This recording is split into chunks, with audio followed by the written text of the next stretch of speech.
about to go behind enemy lines. Roger, 3-2. Goliath copies all. Go ahead. Target is surrounded by multiple firms entering what appears to be a residential area. The leader in talk radio on the internet, right here on K98Talk.com.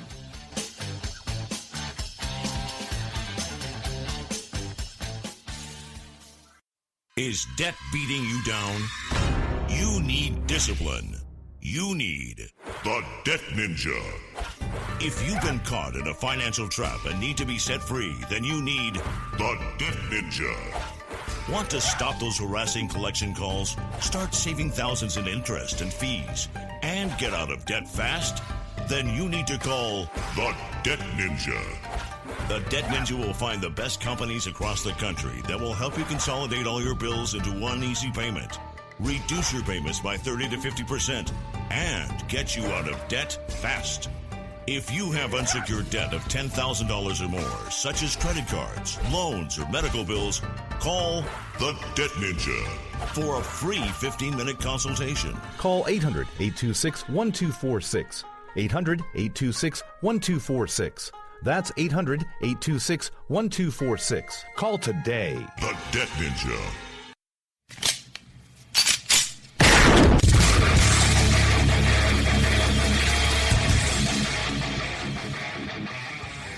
This is Slickery Trigger for Rebel Road Tactical. With proper care and feeding, your pistol will be ready when you need it. There to save your life. Shouldn't your gear be that good? Whether you need a holster for comfortable everyday carry or a tough-as-nails holster for your next training course, Rebel Road Tactical has what you need. Check us out on the web at rebelroadtactical.com.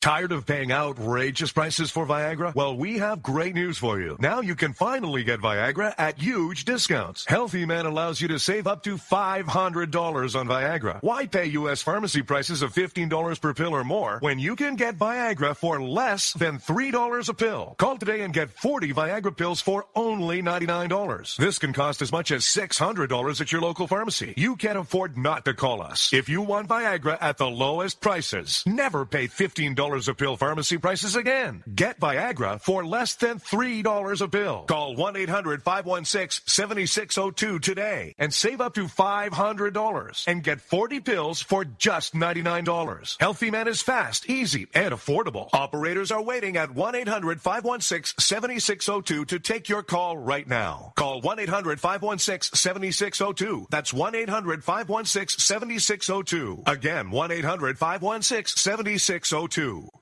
In these uncertain economic times, you've got to do whatever you can to save money. One of our biggest expenses can be our cars, especially when unexpected repair bills hit. Not anymore. If you own a vehicle with less than 130,000 miles, is less than 12 years old, has a warranty about to expire, or even no warranty at all, you could stop paying for car repairs. Roadside assistance, towing, and rental coverage are all included. Don't wait for the next repair. Make one free call right now to see if you qualify. If your vehicle is less than 12 years old, has less than 130,000 miles, even if it's out of warranty, paying for car repairs can become a thing of the past. Call us right now and get your car protected before your next repair bill hits. Get protection and no more repair bills. Call 800-696-1030. Again, 800-696-1030. That's 800-696-1030. 800-696-1030. For riders and public personalities, it's becoming increasingly important to have an online presence. This normally takes the form of a website and social media. However, things like a cluttered site or broken links can scare potential readers away. It's time to get a health check. Until the 30th of June, Black Wolf Editorial Services is offering a special website health check package. Get a new bio for your site. Have the site navigation and general layout assessed. Get a review of your Twitter activities. Get an objective opinion about your public Facebook page. Find out what works well and what could potentially scare your readers away. And all this for $35. At the end of the day, the The face we put online will be the one that most people will see. Let us help you put your best foot forward. Black Wolf Editorial Services, nurturing your writing into maturity. For full details and a list of other services, visit us at blackwolfeditorial.com. The wrong way. Welcome to the place. Welcome. Individuals and businesses with tax problems, listen carefully. Do you feel like you're losing control over your finances? If you owe over $10,000 in back taxes or have unfiled tax returns, we can help you take back control. The IRS is the largest and most aggressive collection agency in the world, and they can seize your bank account, garnish your paycheck, close your business, and file criminal charges. Take control of your tax problems now by calling the experts at Tax Mediation Services and take advantage of the Fresh Start program and new laws that may allow us to negotiate a settlement for the lowest amount possible. Our team of tax attorneys and enrolled agents can stop collections and get you protected so you can take control of your financial future. Tax Mediation Services is accredited by the Better Business Bureau. Call now for a free case review and a price protection guaranteed quote. Call Tax Mediation Services now at 800-610-9050. That's 800-610-9050. 800-610-9050. The Internet will never be the same. You're listening to K98Talk.com. Wow. Good God, y'all. What is it good for? Absolutely. Requesting permission to engage. From the People's Republic of New York City, you're now going behind enemy lines with Gene Baradelli and Russ Gallo.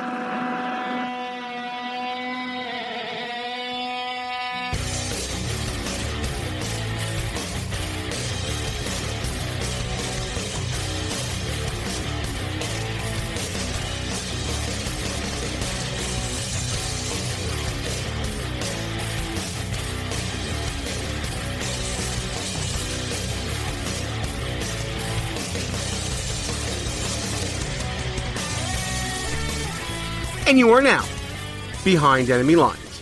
Hey there, how you doing, America? Gene Baradelli here with you on a beautiful summer evening here in the People's Republic of New York City. Letting you know we got a great show for you tonight. Coming up on the show, Dan Gaynor from Newsbusters and Media Research Center. We talk a little bit about what we'll be talking about all evening, and that is the, I don't want to say presumptive win of Hillary Clinton. I think that's dumb, okay? Because when we get into it, this win was picked all along, not by the voters, not by you out there, but by the media elite and the leadership, the 1%, if you will, of the Democratic Party. We'll get into that a whole bunch with Dan during the show, and we'll also start sizing up the main event of the evening, or the year, as it were. We're talking about the battle between the Republican nominee, Donald Trump, and the, I guess we'll say presumptive, whatever, the preordained nominee of the Democratic Party, Hillary Clinton. Let me tell you something, folks. I think we all knew this was coming for a couple months now, but someone should have let Bernie Sanders know this was coming because, you know, as we take this show, there's still some primaries out there left to be won.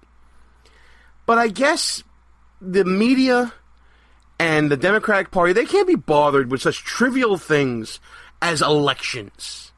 They can't be bothered with the will of the people.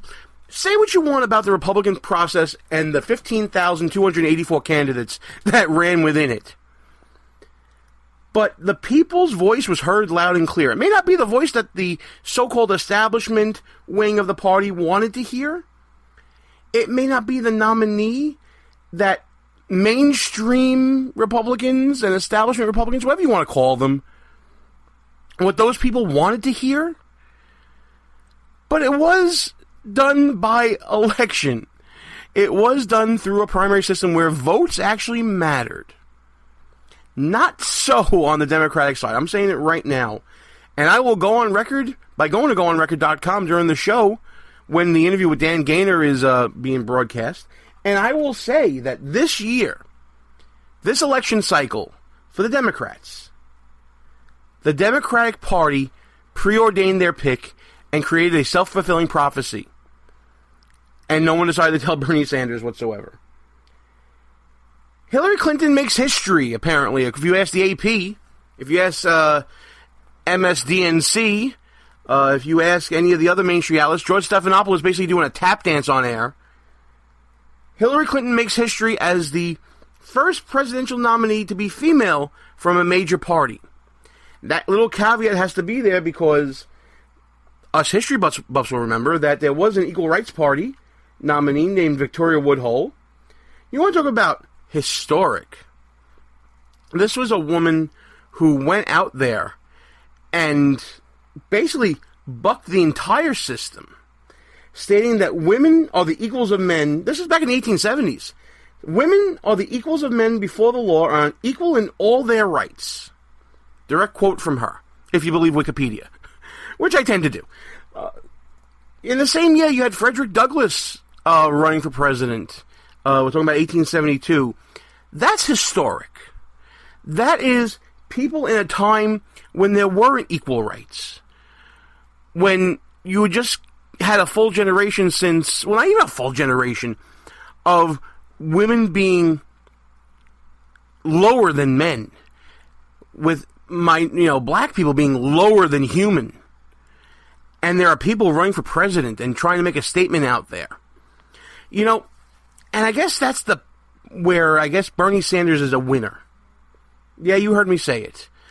Bernie Sanders may be considered a winner because, while he knew it was probably a losing proposition, he created the conversation within his own party of what the values of that party are. Now, those of us on the outside looking in, nobody really cares on our side what they're thinking about. We all know that it's all socialism. We all know that it's all about the greater good of the group and individuals be damned. We all know that it takes a village from their side to raise a child, where on our side it takes a family. We know all that. But when you compare prior elections and real historical value, what is really the historical value of Hillary Clinton being handed the nomination? And make no mistake, she was handed the nomination. Let's run through some numbers together, folks. With 6 primaries left to go, as they are being tabulated during the live broadcast of this show here on Spreaker, Hillary Clinton has 1,812 pledged delegates, and Bernie Sanders has 1,520 pledged delegates. That is pretty tight when you consider how close Ted Cruz was when he decided to suspend his campaign. But here is where media and political 1% step in. The media, a day before the largest primary in the Union, the California primary, goes out and says, well, if you take the pledged delegate count plus the pledged superdelegates, those are the party elite, the party leaders, the elected officials that are all against basically Bernie Sanders. I would dare say 90% of them are pledged to Hillary Clinton, and the numbers bear that out. 572 superdelegates plus 1,812 pledged delegates gives Hillary Clinton the magic number she needs to break that 2383 threshold that the Democrats have set for their nominee, based on their primary system. So if you're Bernie Sanders right now, or if you're a Bernie Sanders supporter, what the hell was this process all about that started back basically in October of last year? This whole primary process, what did it actually mean to you? Well, here's what it meant. And let's be honest and straightforward about it. It meant nothing. The nominee was already chosen. The deck was stacked. The field wasn't level. Everything was against you, Bernie Sanders, from the jump. The party was never going to let you win, no matter what. And the media, by extension, wasn't going to let you win. How many calls this week have we seen from the Washington Post on down demanding that Bernie Sanders quit the race? Now listen, I'm no friend of Bernie Sanders, but I am a friend of fair process. And this whole superdelegate situation, obviously it skews the votes tremendously. It's been one of those stacked decks that you expect from a Clinton campaign. It's just, I don't even know what it is. It's not democracy, I know that for sure. Is it deck rigging? Is it unleveling the playing field? That's the only thing I can think of. It's rigged. It's a rigged system. I'll go as far as say that. It's rigged for the House to win. The House being the DNC. Now, superdelegates is bad enough as it is. But when you have media saying the election's over, we have a presumptive nominee, and you have 6 states going to vote the next day. And we're not talking about small states, we're talking about large, huge states. California, New Jersey. Did Bernie Sanders really make people very upset to the point where they got nervous about whether Hillary Clinton was going to win? Absolutely. And that's why the party is lining up. Make no mistake, this is a get-in-line vote for Hillary Clinton. Nobody likes Hillary Clinton. Nobody on our end likes Hillary Clinton. We know that much for sure. But let's face it, Hillary, despite all her scandals and everything, is the party pick, the establishment pick, the status quo pick. That is what the Democrats have been doing this whole time. I'm going to grab some comments from our chat room right now. During our live shows, Tuesdays at 10 p.m. Eastern on Spreaker, we run a chat room where I sometimes borrow some comments from the chat room and from our people in there. And we got a little bit of a lively chat. I got some birthday wishes in there.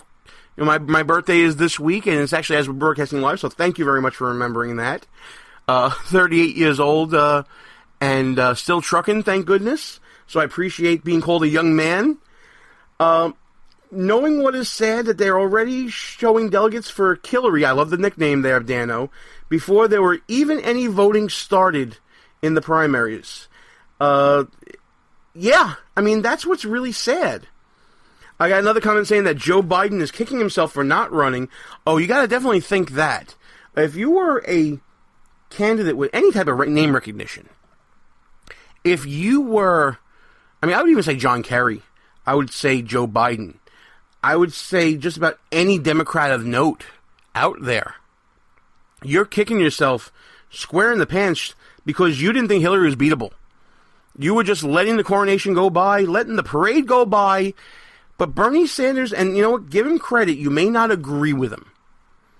Bernie Sanders is the example of the candidate with no chance that creates a movement more so than creates an electoral win.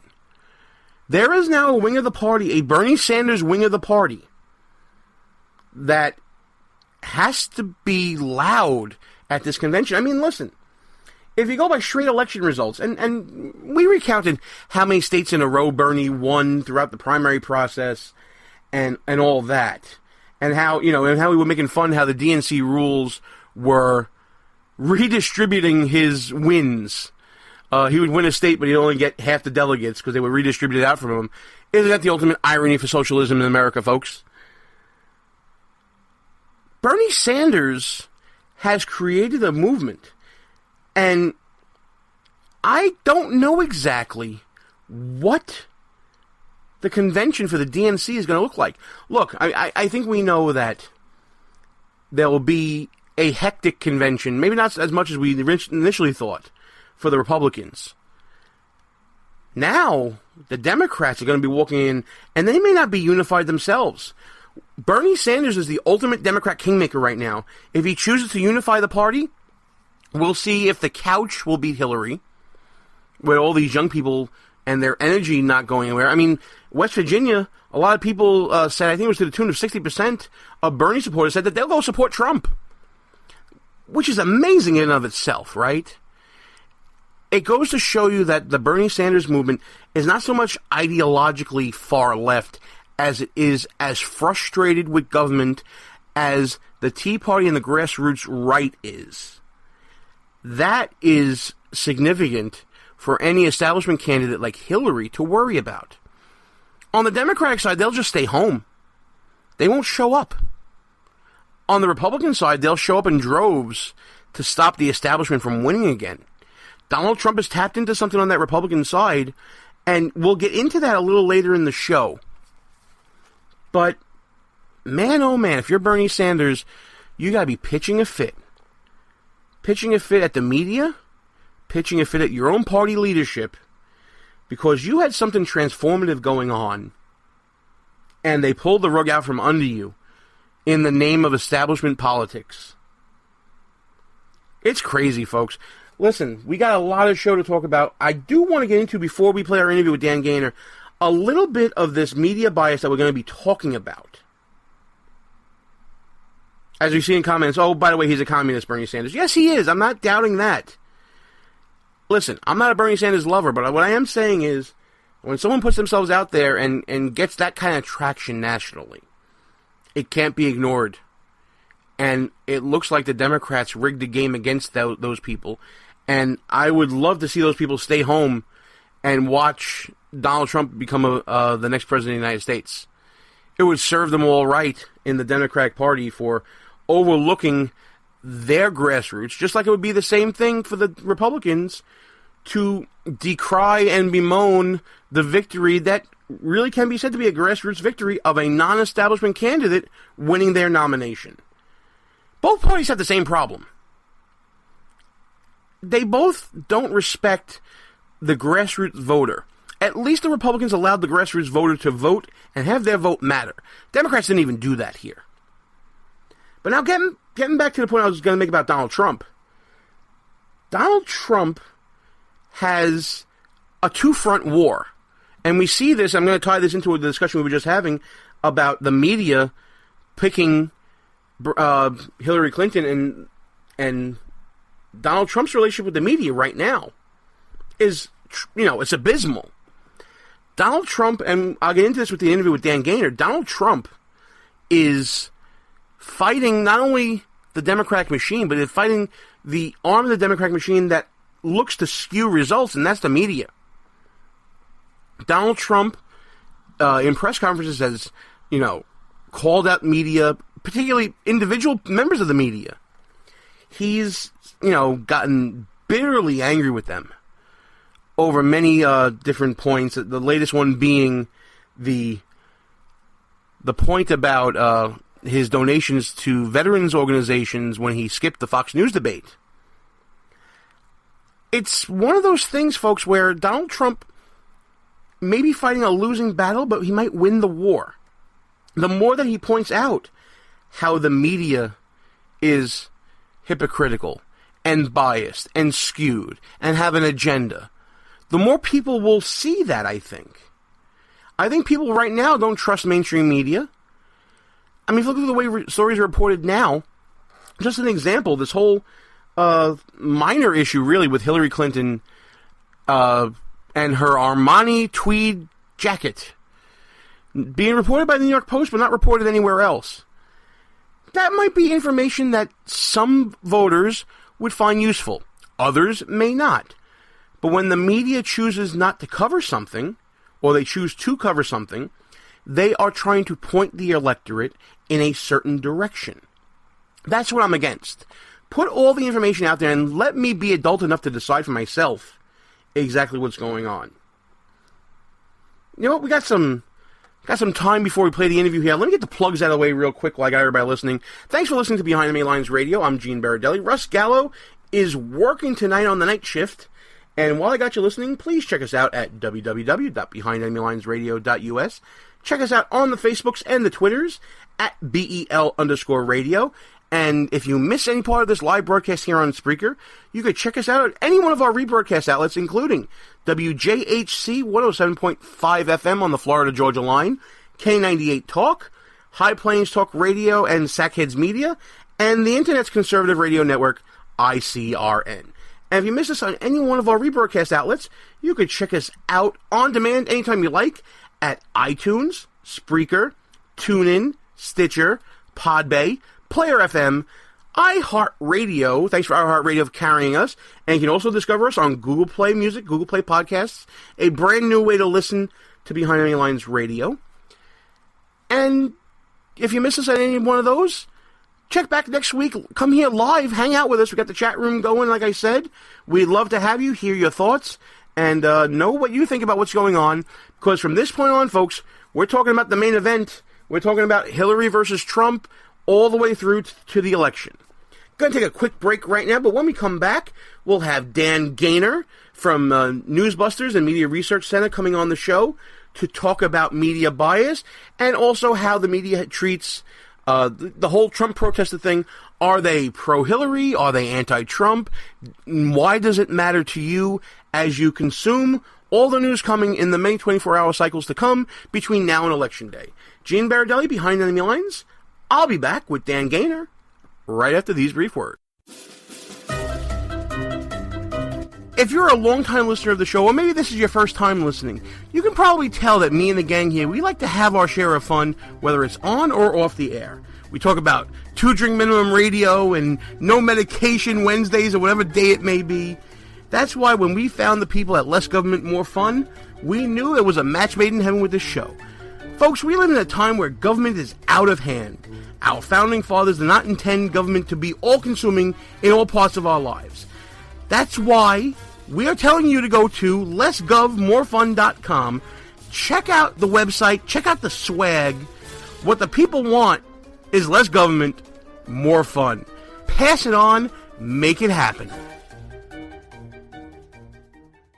Who might you save? Your mother, your father, your husband, uncle, aunt, son. Learn FAST, F-A-S-T, the sudden signs of a stroke, and you could save your friend, teacher, boss. F, face drooping. A, arm weakness. S, speech difficulty. T, time to call 911. F-A-S-T. That's F, face drooping. A, arm weakness. S, speech difficulty. T, time to call 911. The sooner they get to the hospital, the sooner they'll get treatment. And that can make a remarkable difference in the recovery of your neighbor, the waiter, grandmother, grandfather.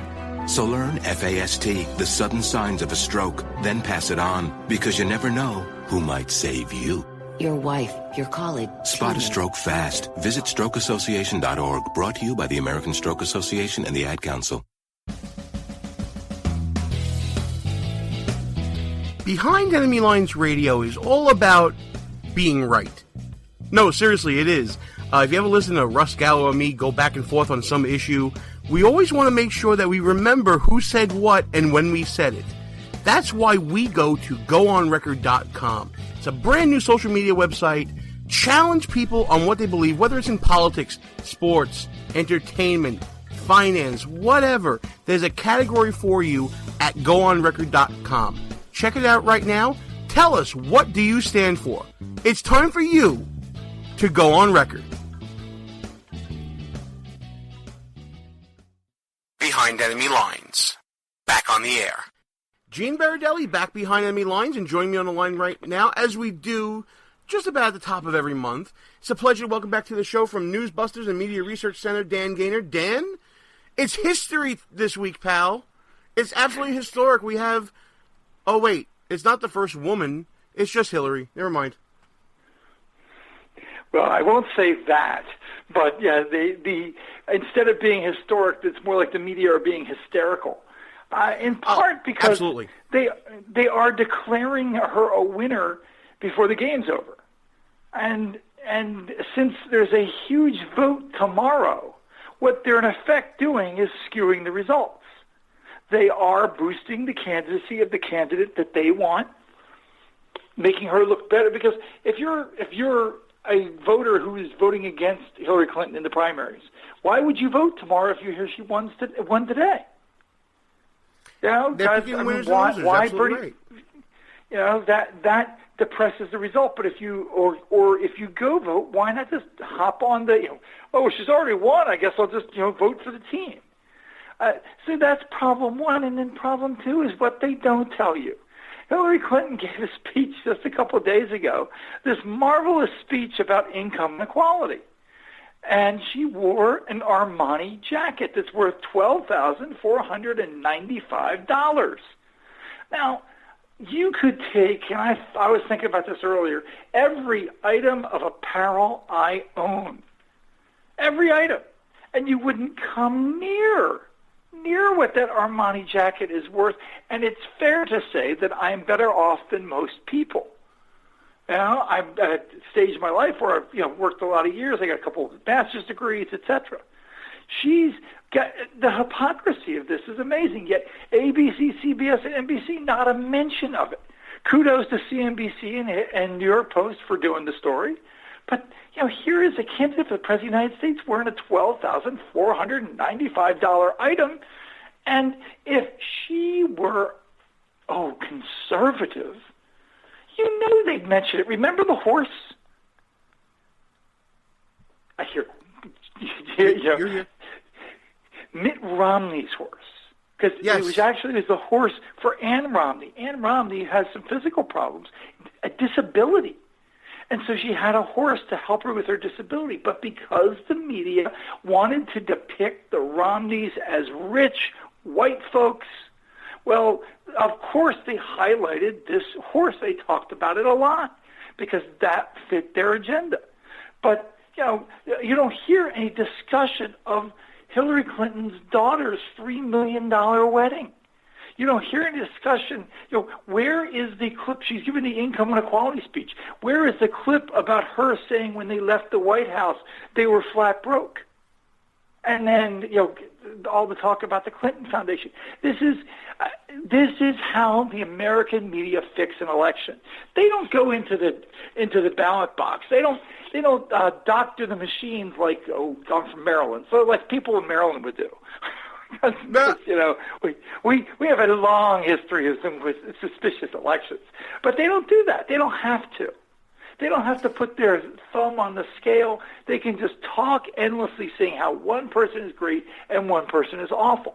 They will talk endlessly about Donald Trump and the judge and talk almost nothing about the riots and the protests, the violent protests from the anti-Trumpers. They will talk about the Gadsden flag back when they had Tea Party people, and they'll talk nothing about how the left is marching around carrying a Mexican flag. And I will never forget the one protester carrying the sign saying "Make America Mexico Again." If a Tea Party person carried something like "Make America England Again," they talk about that. Oh, absolutely right. And by the way, if you're from the state of Maryland and you want to reach out to Dan Gaynor, do so at newsbusters.org and mrc.org. Send him your hateful letters if you're from Maryland, not to me. I think you guys in Maryland are great. I love my state. I'm joking. I wish we had consistently less corruption. Well, you know what? In my state, two of my famous governors, Agnew and Mandel, both got prosecuted. You know what? Catch up to the People's Republic of New York, and then we'll talk, because I think we had 2 or 3 in a row there that had to leave office. But I digress slightly. I want to get back to, you mentioned the protesters they're not pro-Democrat protesters, really they're anti-Trump rioting protesters. Scum. Well, they're rioting scum. They are rioting scum, but they're getting paid for it by somebody. And nobody has reported on that either. How there was an email being circulated for $15 an hour. Go protest Donald Trump, and yet those are characterized as anti-Trump protesters, not pro-Hillary or pro-Bernie. Yeah, and they compare the treatment with Trump and Hillary.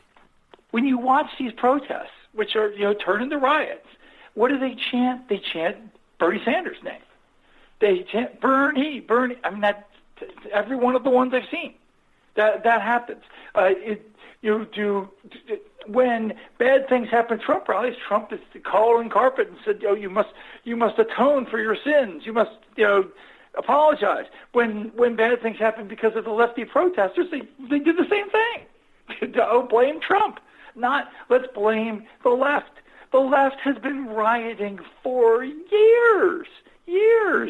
And I'm just in recent memory, let's go back to Occupy Wall Street, Ferguson, Hands Up, Don't Shoot, Black Lives Matter, Freddie Gray.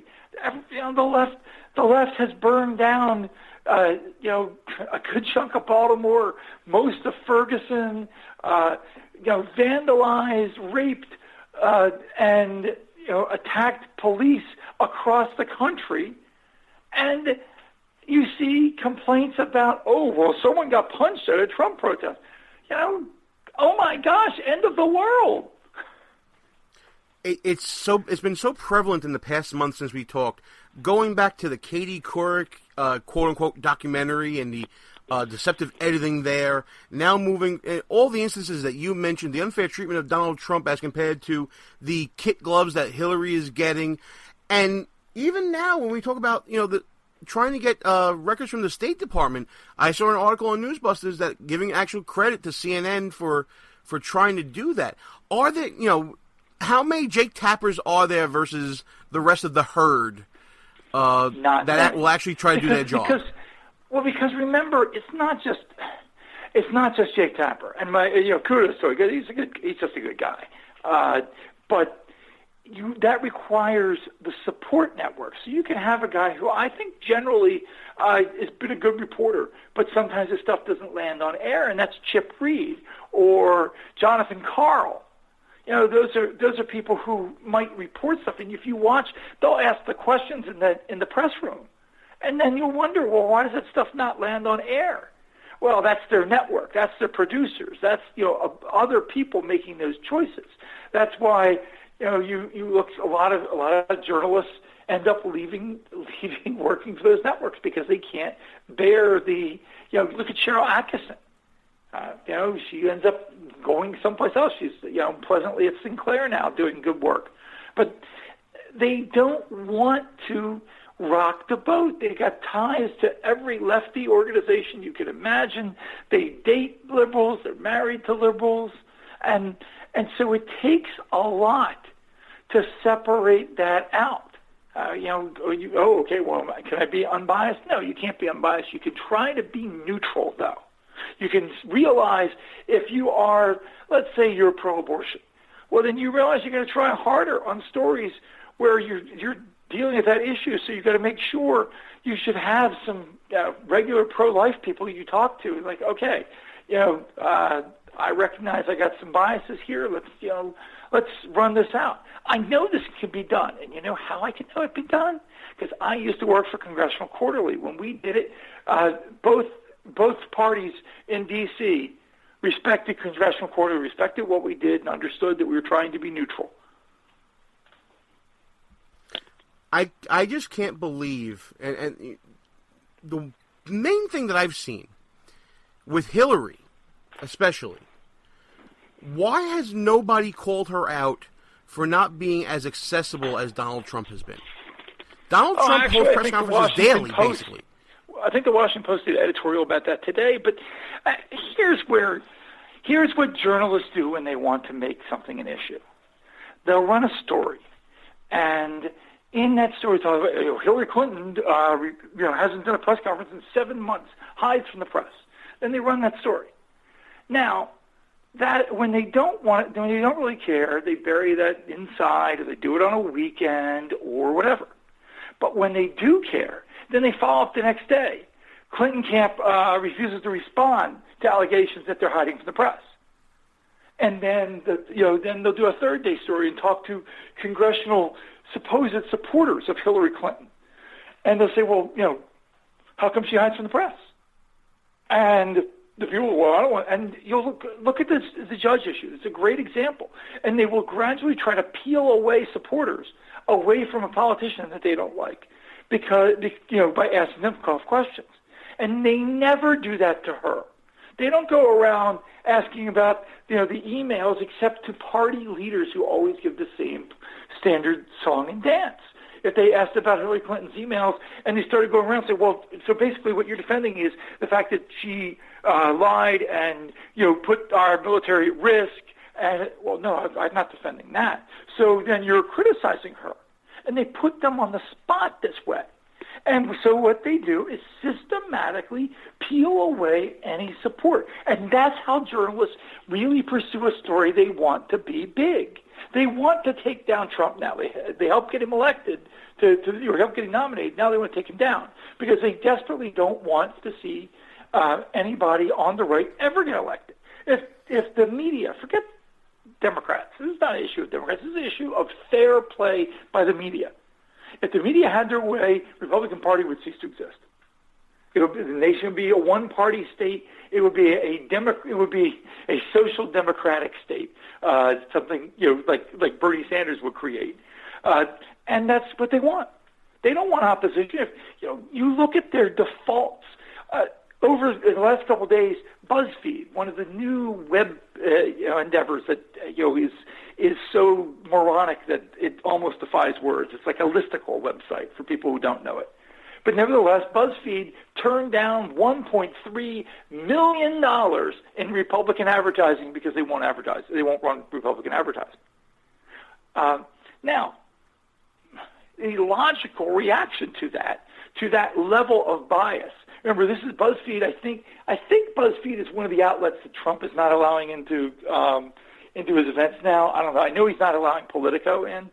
But the natural reaction to that from the Republican Party, if they were trying to fight the media, is say, we won't talk to any BuzzFeed people. They won't. They will no longer hold press credentials. And in fact, in another administration, we will no longer ever allow any event that we're at to have BuzzFeed people.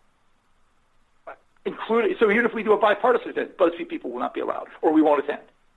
And that's it. And you tell your staff, anybody caught talking to BuzzFeed reporters is fired.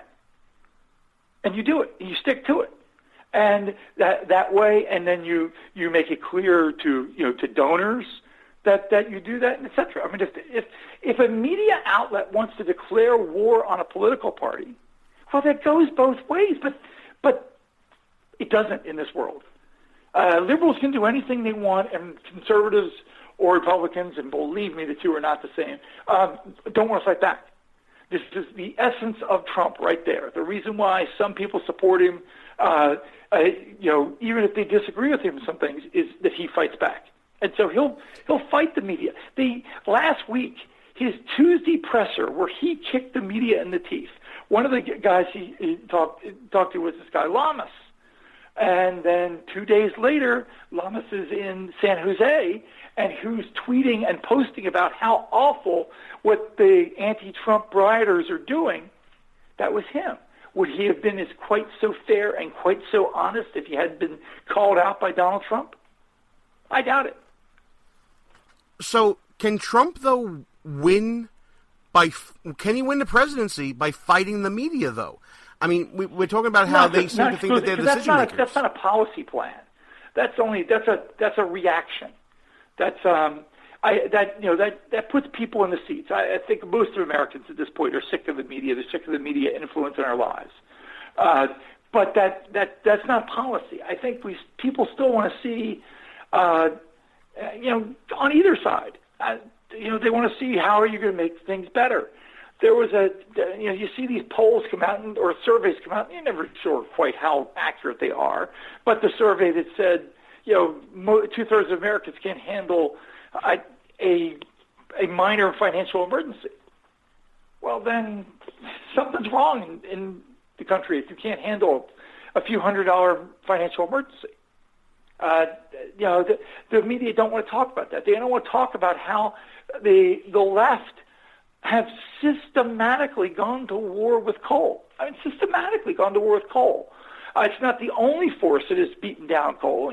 Fracking helped and global markets helped, but the left has been anti-coal. The left is anti-industry and then turns around, we're sorry there are no manufacturing jobs. They all shipped abroad. Well, why do you think that is, you morons? And so you've got this swath of the country that the media don't care about. And let's face it, it's mostly poor white, and it stretches from New York all the way down through Appalachia, and down into the South. And the media have just written it off. It's areas that they don't go to. Did you see that? You saw the election results in West Virginia, which is one of the prime areas for this. Yes, absolutely. Like one third of Bernie Sanders people said they'd vote for Trump. Which is astounding. Absolutely, yeah. Yeah, that's where this is, and it's reflective in the unrest in both political parties. When both political parties have a throw the bombs attitude, and one does and one comes close, then something's not right. I totally agree with you, and that's why I'm glad that we always bring you on every month to kind of give us this perspective. Time to do some plugs from Media Research Center and Newsbusters. As you know, guys, I go to newsbusters.org every day as part of my daily blog roll. And for those of you who don't go, you got to check out, you got to support them. The Media Research Center Gala is coming up in September, on September 22nd, at the National Building Museum in Washington, D.C. September 22nd at 6 p.m. for the reception. I'm plugging it, Dan, because you finally got the theme right. You went Italiano. I love it. It's fantastic. Well, it is every year. It is a send-up of the media. Every year we make fun of them after a year of them making fun of everybody else. We catch their gas, catch their mistakes, their biases, and we pick out the worst. And by the worst, we mean the best. I mean, a couple of years ago, somebody talked about something happened they were talking about a meteor. And it was one of the CNN people talking about a meteor, and she said, is this caused by global warming? And, everyone in the audience, everybody, including, and there were press people there, everybody laughed. And, it's ridiculous. That the Don Lemon, the famous Don Lemon interview that even liberals love to make fun of him for, where he's talking about the stupid, the plane crash when CNN was obsessing about that, and he's asking, I think he asked about a black hole causing it, and the guy said, well, how do we know that? It was because we haven't been wiped out. Just the ignorance of 24/7 people sometimes is amazing, and it's so biased, and so when you catch them in their element, either on TV or at Twitter or at other places. Absolutely, and listen, the conversation continues next month, but between now and then, go to newsbusters.org, sign up, subscribe, follow them on social media, Facebook and Twitter. And Dan, we'll catch up with you then later on, probably right at the 4th of July, and we'll see how the media decides to destroy that holiday, and we'll take it up from there, pal. Thanks for coming on. Sounds good, man. Thanks. The show will be right back. But first, a word from Al Sharpton. But resist we much. We must. They're all jitty about a shutdown. The tortoise in the race, then co-author of Hubris. U2 lead singer Bono, Fran Drescher, Sigourney Weaver, suspect Jahar Tsarnaev, Rush Limbaugh. Rush Limbaugh, the show Rush Lombard hosts Supreme Court Justice Sonia Sotomayor. Is Mike Muckery yesterday, Antonin Scalia, Kim Kardashian, and the Republican candidates, both Cairo and Benghazi. We rank behind Lavita. First stop, Kazakhstan to college students in Beijing. He's getting lunch at Chipotle in Iowa. Bain is appropriate. The GOP's tax day giveaway to millionaires. Why was traffic problems email sent? The Environmental Projection Agency. And what sequestration has done. But wait, there's more. We all know I've had my share of prompter issues. And here's the president meeting with a cola cube. Republicans, Grinches, launching fistful of coal. Copies of the new issue of Charlie Hebdo. He also goes by the name Michael Zahabiba. 26-year-old Nina. Phone. Ray Romano. Honor David Letterman. He died of accidental asphyxia.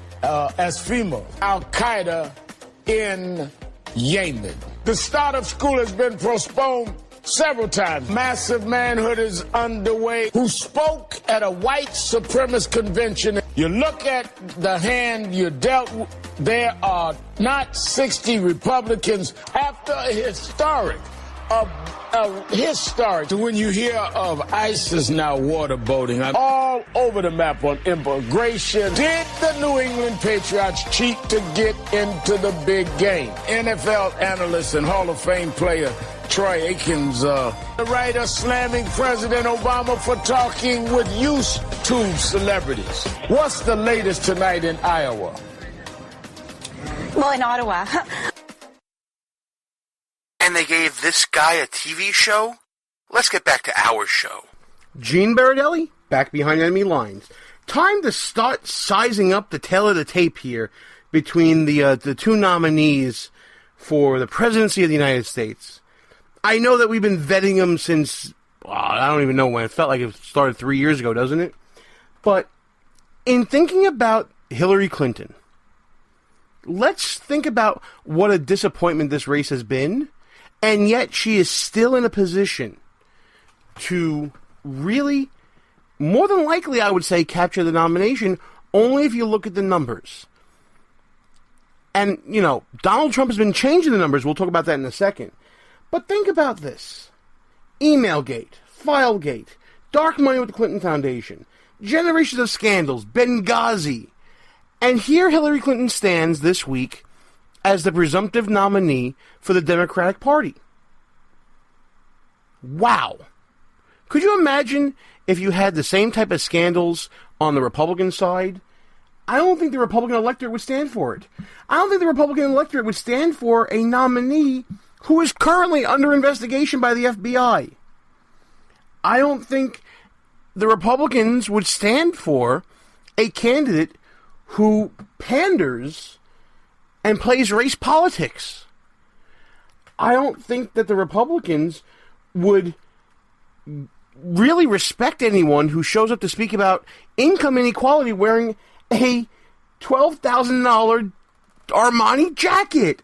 I don't think that Republicans would respect someone who talks about getting money out of politics while she attends a dinner at George Clooney's house where tables cost $353,000 a table.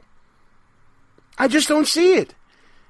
And there's so much AstroTurf out there that the media covers. It's ridiculous. There was a rally called the American Spring that was put on by MoveOn.org and a bunch of other organizations looking to stop big money, quote-unquote, in politics. And it was funded by organizations with connections to George Soros. I don't get why the left keeps getting fooled over and over again. It's unreal that people are lining up to pull a lever, check a box, fill in an oval, punch out a Chad for a woman who's under investigation for crimes based on her job as the chief diplomat of this country, the Secretary of State. An organization, by the way, who is destroying evidence with regards to Iran deal negotiations, with regards to this whole email situation. A woman who claims that she released all her emails and then PolitiFact checks it and says, well, it's only half true because she only released half her emails. No, that's called lying. You're lying when you say that you released all your emails when you actually only released half. Come on. And this is the nominee. And not only is she the nominee, she's in a position where she can win. Perfect quote from the chat room. The bottom line, people are stupid. There's a lot of stupidity going on the Republican side as well. People think that Donald Trump is just like them because he talks like them, because he's uncensored and unfiltered. I'm sorry, I don't know a lot of billionaires. I've met one or two, possibly three, just through my political circles. I'm not like rich or nothing, guys. Don't worry about that. But I'm sorry, Donald Trump does not live his life like every other person in this nation. I'm sure that he is just as disconnected as Hillary Clinton is, walking around in his $1,000 suits, going from place to place. Yes, he does call people out. And you know what? I'll be voting for him, because I think that we'll have a better future than we would under Hillary Clinton. I think that we'll have a better judiciary with Supreme Court nominees under Donald Trump than we would under Hillary. There's a comment in the chat room saying that Trump has been untruthful this whole time. Well, welcome to politics. All politicians are untruthful. I think once you get that out of the way, you then start paring down to what really matters. Untruthful is one thing, criminal is another. To me, Donald Trump may be untruthful. Hillary Clinton is criminal. I mean, we're talking about a legacy of scandal upon scandal. I outlined just a couple of them. The bottom line here is, folks, as we start sizing up these candidates and you start listening to them, there's going to be a lot of things to cancel each other out.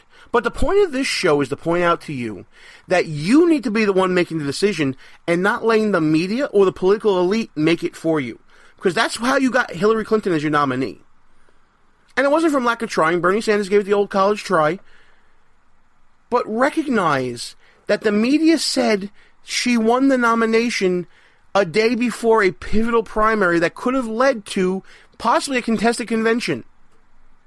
Recognize that the Democrat primary system is skewed in such a way that political elite holds sway over deciding the nominee, regardless of how anybody voted.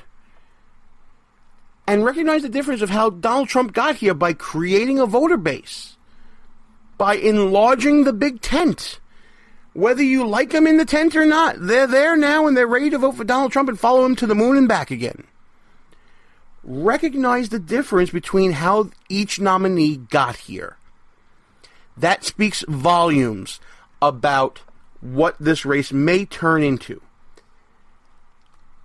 The race also becomes not only Trump versus Hillary. There's a third person in there. And I'm not talking about Gary Johnson. I'm not talking about any other candidate. There's a third candidate out there that really could change this election, and that's the couch. Mitt Romney lost because of the couch. Mitt Romney did not generate enough energy on his side to win the nomination. Recognize that Hillary Clinton is fighting the couch just as much as she's fighting Donald Trump.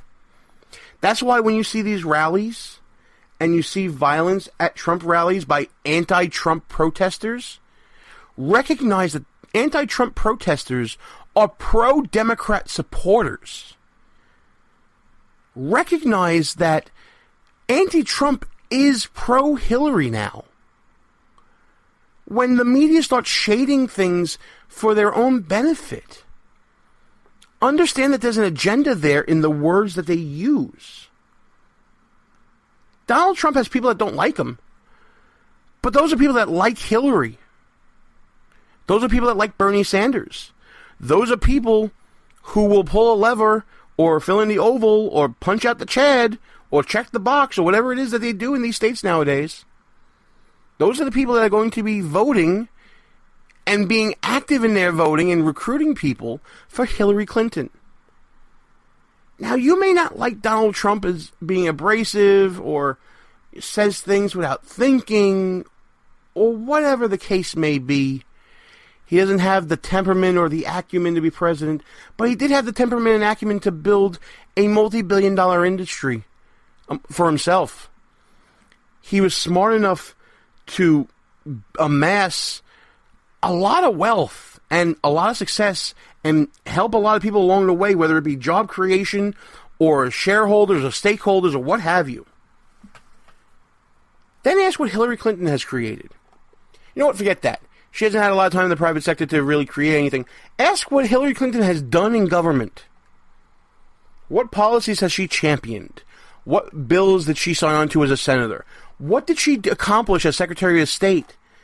Give me something that this woman has done for the past 40 years of her life that qualifies her to be President of the United States. I just don't see it. I do see Donald Trump doing a lot of things and creating a lot of things in the private sector as a chief executive, and he can bring those skills to the White House. I can see him putting conservative judges on the bench. I don't see that from Hillary. It's these fine points that are going to determine who you vote for and where you stand.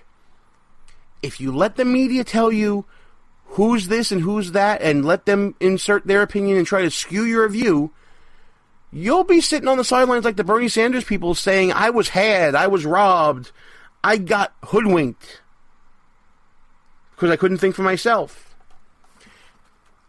as we wind up the show here tonight, I just want to take a few comments from the chat room. Obviously some of my New York friends are saying, I live in New York, so it doesn't matter who we vote for anyway. I agree with that. New York is probably going Democrat, although Donald Trump says that it's going to go for him. I've doubted him on many things before. I refuse to doubt him anymore. And if he wants to make a play for New York, I don't know if that's the best use of resources, but who am I to say, don't do it, Donald? I said that he would be out by Christmas, if you remember. I said that he would be out by Valentine's Day. I said he'd be out by Super Tuesday #1. Boy, was I wrong, huh? So, you can't go by me in my opinion, right? Even though I get to say it on air all the time on great affiliates like WJHC on the Florida-Georgia line and different internet outlets throughout the area.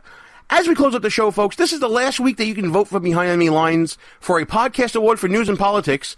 I'd love for everybody to go to www.podcastawards.com, find Behind Enemy Lines. We're the first one listed on news and politics. Cast your vote for us. Also, we're going to ask for your help in casting a vote for our friend Andy Chavarria and the Intersection for Religion and Spirituality in that category for Podcast Awards. You can do it every day from now until June 12th, folks. Get out there. Get out the vote for Behind Enemy Lines. And we thank you for your support in getting us this far as listed as one of the top 10 People's Choice for news and politics podcasts throughout the interwebs. It's a really big honor, and we really appreciate it, folks. You know what? We've done a lot of talking tonight about Hillary and Trump. I'm going to end the show with this final thought for you. Don't take my word for anything that I've said tonight. Do not accept what I tell you. Hopefully you were entertained. Hopefully you were enjoying the information that Dan Gaynor from Newsbusters and I have been giving you tonight.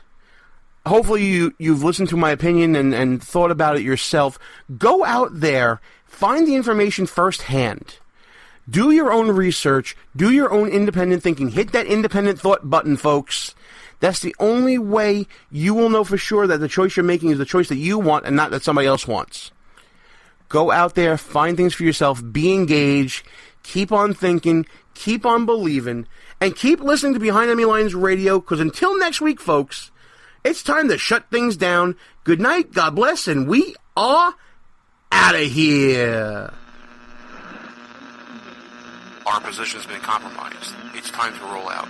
Report for debriefing at www.behindenemylinesradio.us and look for regular communications via Facebook and Twitter at BEL_radio. You are the resistance. Behind Enemy Lines. A rock radio production. Copyright 2016. Back in 7 days. Out.